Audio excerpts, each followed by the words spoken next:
AVBC, qui est le nom en anglais, donc qui est Africa Vegetable Breeding Consortium, qu'on pourrait traduire comme le consortium mondial du développement des cultures maraîchères.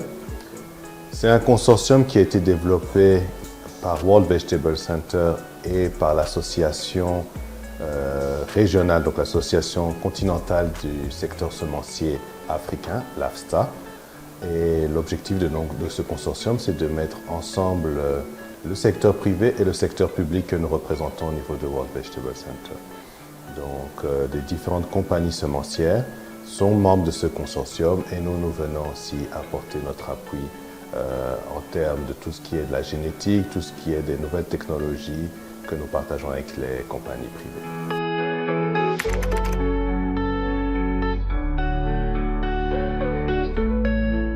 Ici, c'est Africa d'abord, donc spécifiquement sur l'Afrique.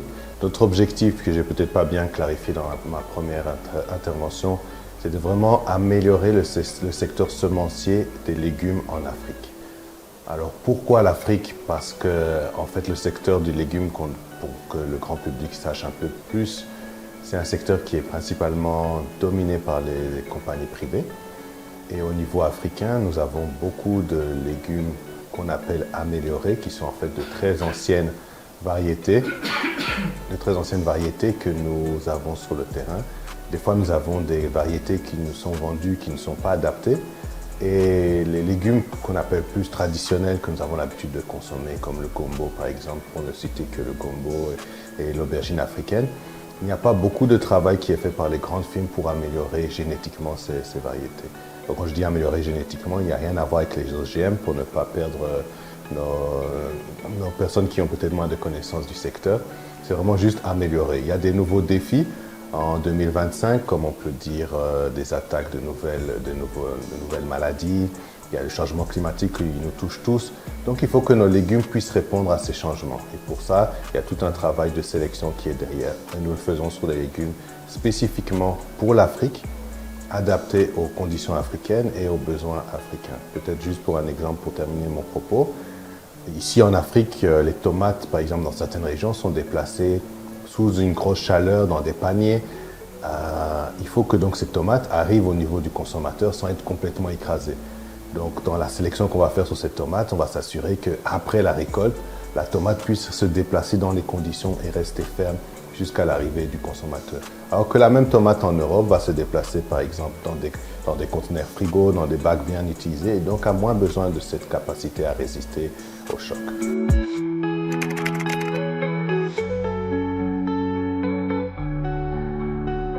Okay, donc je pense que c'est un travail de confiance, c'est un travail d'abord de discussion. On a la chance d'avoir une croissance continue actuellement en termes de nombre de compagnies qui nous rejoignent parce qu'elles commencent à voir aussi l'intérêt de ce que nous faisons. Donc le gros avantage que nous avons par rapport aux grosses compagnies, on va les appeler comme ça, semencières, c'est que nous travaillons beaucoup sur tout ce qui est résistance, tout ce qui est maladie spécifique et nous avons une vraie connaissance du terrain grâce entre autres à nos différents centres régionaux et différents bureaux de pays que nous avons dans différents endroits qui nous permet d'avoir une information assez globale de qu'est-ce qui se passe, quels sont les principaux problèmes. Les grosses compagnies sont intéressées par ce genre d'informations, ou les compagnies en dehors de l'Afrique sont intéressées de savoir que, par exemple, le piment rond au Bénin et au Togo se vend vert. C'est une connaissance qui, si vous n'êtes pas sur le terrain, vous n'allez pas être au courant. Donc, de façon générale, la version verte, j'aime prendre des exemples pour appuyer mon propos. Le piment vert, en fait, c'est le piment immature. Donc, si vous n'avez pas cette information-là, vous allez proposer un piment jaune, rouge ou d'une autre couleur, sans savoir qu'en fait, le consommateur béninois, par exemple, c'est un piment vert immature qu'il veut. Donc, en même chose, on peut dire, par exemple, que le piment, je prends cet exemple-là, ce qui est le plus marquant, le piment en Afrique centrale, c'est plus du rouge, le piment en Afrique de l'Ouest, Sénégal, Mali, c'est plus du jaune. Le piment au Rwanda, par exemple, c'est un piment pratiquement rose que les gens apprécient. Donc ces informations-là, on peut leur partager. L'information, c'est la clé. Et donc, ils peuvent, quand ils veulent amener un produit sur le marché, s'assurer que le produit fonctionne bien. En plus du fait que lorsqu'ils sont membres des BBC, ils ont accès à des variétés, du matériel génétique qu'on appelle ça, donc des variétés qu'on a améliorées spécifiquement pour les conditions africaines. Donc dans ces variétés, en les croisant avec ce que eux ils ont, ils peuvent développer des variétés qui sont bien résistantes et qui fonctionnent très bien. Pour reprendre par exemple le cas de la tomate qui a la meilleure résistance à une maladie très, très contraignante sur la tomate qu'on appelle le flétrissement bactérien. Ici au Bénin, c'est une tomate qui a un certain pourcentage venu de World Vegetable Center. Un des parents, comme on dit, vient de World Vegetable Center. Et cette variété de tomate est ce qu'on appelle l'étalon pour dire que ça c'est le mieux qu'on a en termes de résistance. Donc voilà, ça c'est un exemple d'un succès qu'on peut avoir. Donc la compagnie semencière vient avec ce qu'il a comme matériel génétique et nous lui apportons un plus génétiquement.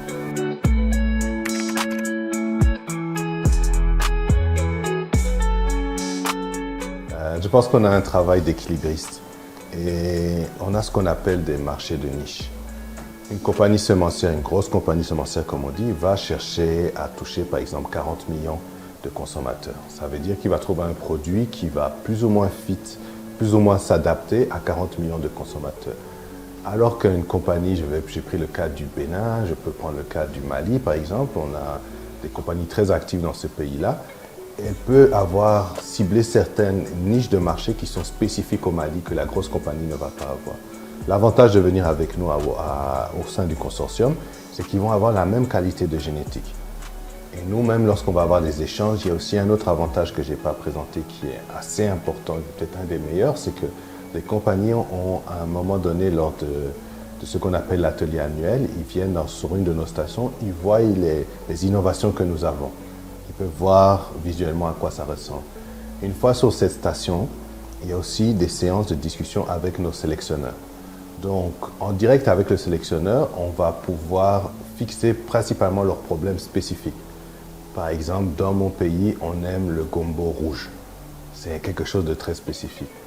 Un gros groupe semencier ne va peut-être pas se lancer dans le gombo rouge parce que ce n'est pas ce que la plupart des gens veulent. Mais vous, comme vous êtes dans votre pays et vous savez que dans certaines régions, on aime ce gombo rouge, vous allez dire à notre sélectionneur de gombo, hey, je voudrais un gombo rouge qui puisse résister à ça, ça, ça. Et il va vous diriger vers ce qu'on a dans le catalogue et ça va vous permettre d'entrer dans un marché de niche. Donc, ma vision au niveau des VBC, il y a de la place pour tout le monde. Les grosses compagnies, comme on dit, peuvent toucher la grande masse. Les producteurs qui ont des grosses capacités aussi d'investir dans les engrais, ils seront plus dans des semences hybrides, pendant que nos compagnies plus locales peuvent toucher des marchés de niche, avec des semences qui seront peut-être moins chères, des semences qu'on appelle la pollinisation ouverte, avec des semences de niche qui touchent vraiment un marché spécifique.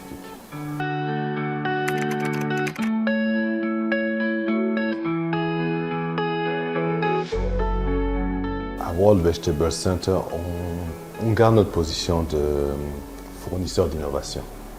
On n'entre pas dans le marché parce qu'on ne voudrait pas concurrencer les acteurs qui sont sur le marché. Notre objectif, c'est de les faire grandir et de leur apporter un plus. Si maintenant on entre sur le marché, on ne va plus être aussi objectif et on va concurrencer un marché qui est là.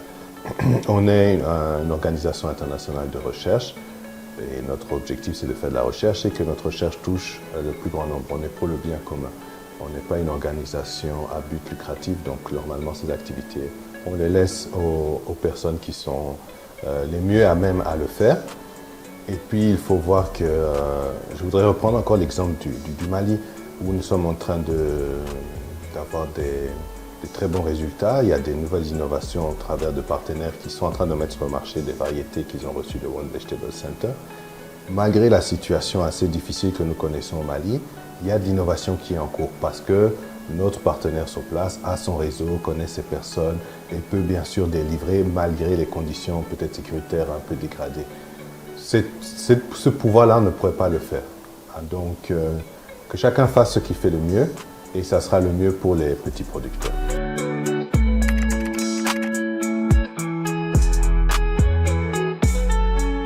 Pour les compagnies nationales ou plus petites, je pense qu'il faut qu'il y ait un changement dans l'état d'esprit en se disant qu'il est important et intéressant d'investir dans le développement. Puisque pour joindre les VBC, ce n'est pas gratuit pour les compagnies. Elles reçoivent quelque chose qui a une certaine valeur, donc elles doivent donner une participation qui est de 1 500 $ pour les compagnies nationales.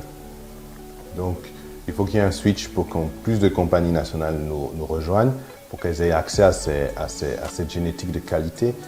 Il faut savoir qu'au niveau des VBC, que vous soyez une petite compagnie, une compagnie multinationale, vous avez accès à la même qualité de matériel et le même nombre de bénéfices vous est donné. Donc vous avez accès à 10 lignées, 10 variétés de n'importe quelle culture que vous voulez choisir. Donc pour les petites compagnies, vraiment commencez à investir dans le développement, commencez à grossir, commencez maintenant aussi à essayer de peut-être bientôt faire des variétés hybrides, commencer à développer vos propres cultures. Et ça passe par les appuis qu'on peut avoir avec eux. Donc, attirer plus de compagnies. Pour les grosses compagnies, les compagnies multinationales, elles doivent aussi voir l'intérêt de joindre les VBC. Et un des défis que nous avons, puisque comme vous le savez peut-être, on a un consortium sœur au niveau de World Vegetable Center qui est au niveau de l'Asie. Et au niveau de ce consortium, ils sont capables de, ensemble, sélectionner une problématique spécifique sur une culture et mettre les ressources ensemble pour développer des solutions contre une problématique. En Afrique, on a beaucoup de problématiques qu'on sait qui sont là. J'ai parlé du flétrissement bactérien. Il y a d'autres, il y a des problèmes de virus. Il y a beaucoup de choses qui se passent qu'on pourrait, si nous mettions ensemble nos ressources, développer des solutions. Pour les compagnies privées, c'est un avantage compétitif sur le terrain de pouvoir avoir une variété qui résiste à telle maladie qui est en train d'avoir un problème. Le défi, c'est comme chaque année, on doit attirer les compagnies semencières.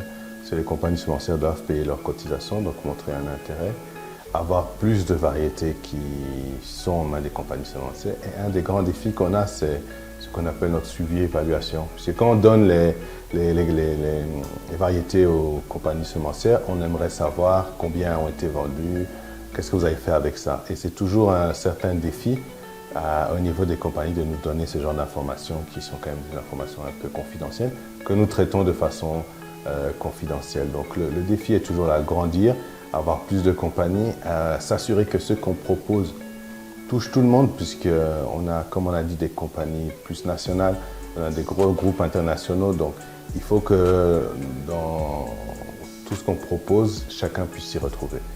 Et donc ça demande des formations peut-être pour les compagnies plus petites, ça demande de la génétique d'un certain niveau pour les compagnies plus grandes. Donc chaque année, on a ce jeu d'équilibre à devoir faire et pour réussir. Et donc j'espère en 2026 que nous allons pouvoir aussi continuer à grandir, comme toujours en nombre de personnes.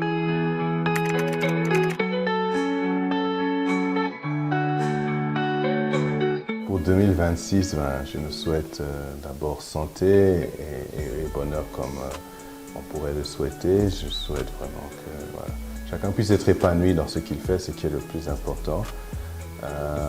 Au niveau professionnel, au niveau de World Vegetable Center, je pense vraiment qu'on apporte quelque chose qui a une plus-value, une réelle plus-value jusqu'aux plus pauvres. Les légumes, de façon générale, c'est un aspect genré. En Afrique, c'est souvent les femmes qui le font. On a les petits jardins de cases. Et lorsqu'on fait des visites sur le terrain, des fois, on voit beaucoup de motivation, mais un manque de matériel, un manque de qualité, que World Vegetable pourrait vraiment faciliter. Donc je souhaite vraiment que beaucoup plus de pays et beaucoup plus de personnes puissent avoir accès à nos innovations. C'est partie de mon travail de justement qu'il y ait plus de personnes qui aient accès à nos innovations et pour qu'ils puissent justement, que tout le monde puisse en profiter. Je pense qu'il y a un niveau de pauvreté, de malnutrition au niveau africain qui est malheureux et qui pourrait, on a une carte à jouer là-dessus. Donc ça c'est au niveau professionnel, comme j'ai dit, au niveau personnel et à tout à chacun, je souhaite vraiment une santé, je souhaite vraiment que chacun se réalise et que 2026 nous apporte que des bonnes nouvelles.